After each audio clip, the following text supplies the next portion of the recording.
Turn the page.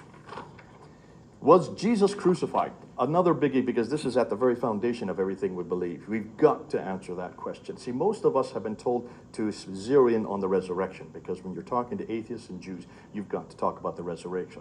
For Muslims, no. There was no resurrection because Jesus never died. Okay? You've got to change gears with Muslims.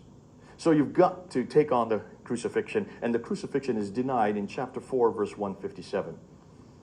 So that's why you need to therefore ask, and I ask 5 questions immediately. I go right to the Muslims. I say, okay, there are 5 problems. If you believe that Jesus never died, according to one verse in your Quran, let me show you the first problem. The first problem is, you have an internal contradiction. Because in the Quran, it's very clear that Jesus did die as well.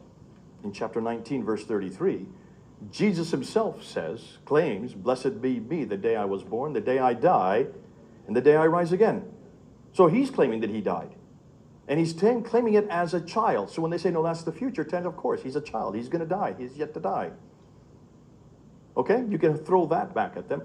If they say, no, this is for a future time, then jump to verse 15, because it says the exact same thing about John the Baptist. Blessed be he, the day he was born, dies, and rise again. And then you can jump to chapter 3, verse 55, because in 3:55, it says God, Allah, is speaking to Jesus, and he says, for I will mutawafika. What does that mean in Arabic? Yeah.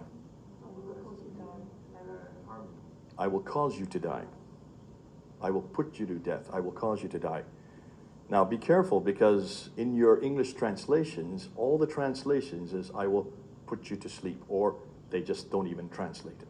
Since the 1930s, all the English translations have now taken that word out. But you can't take it out of the Arabic. It's still there in the Arabic. Mutawafika. It's also repeated in chapter 5, verse 117.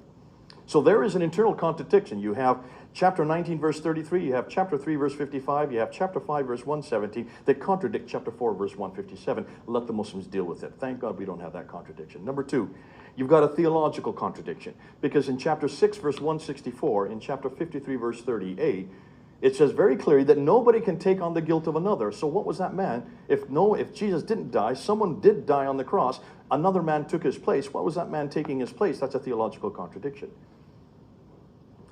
Then you have the historical problems. We do know historian after historian from the 1st century. Thales, who is debating Phlegon in 52 AD. They were debating the death of Jesus, and they were talking about the fact that the sun went dark and the earth shook. In 52 AD, Jesus died in 33 AD, within 20 years. You have reference from a Greek historian. You have Tacitus, who is a Roman historian, writing at the end of the 1st century, beginning of the 2nd century, who not only mentions the death of Jesus, mentions that it happened during the time of Pontius Pilate, under the authority of Tiberius, proving that it happened in 33 AD. So there's a Roman historian agreeing to that fact. Josephus is a Jewish historian who not only says and talks about the death of Jesus, he mentions also that the Christians believe that he rose again, the only known secular reference we have to the resurrection. So there you have Greek, Roman, and Jewish historians that believe that Jesus died. Show me one historian in the first 600 years that denied the crucifixion. And I've been waiting for 35 years for Muslims to show me. They can't. Now, then we end with the moral problem, and this is probably the most difficult one for Muslims to answer. If Jesus did not die, another man took his place, what was he doing 3 days later, going into the upper room and claiming that he had died? Does a prophet lie like that?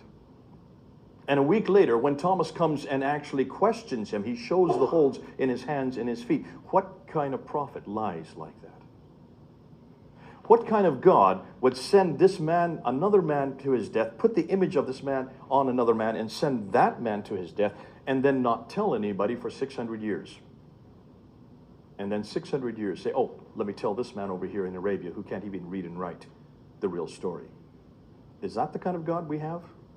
Is that the kind of God that we have in the Bible? My God does not lie like that. Thank God we don't have a deceitful God. That's the moral problem, and Muslims have a hard time dealing with that.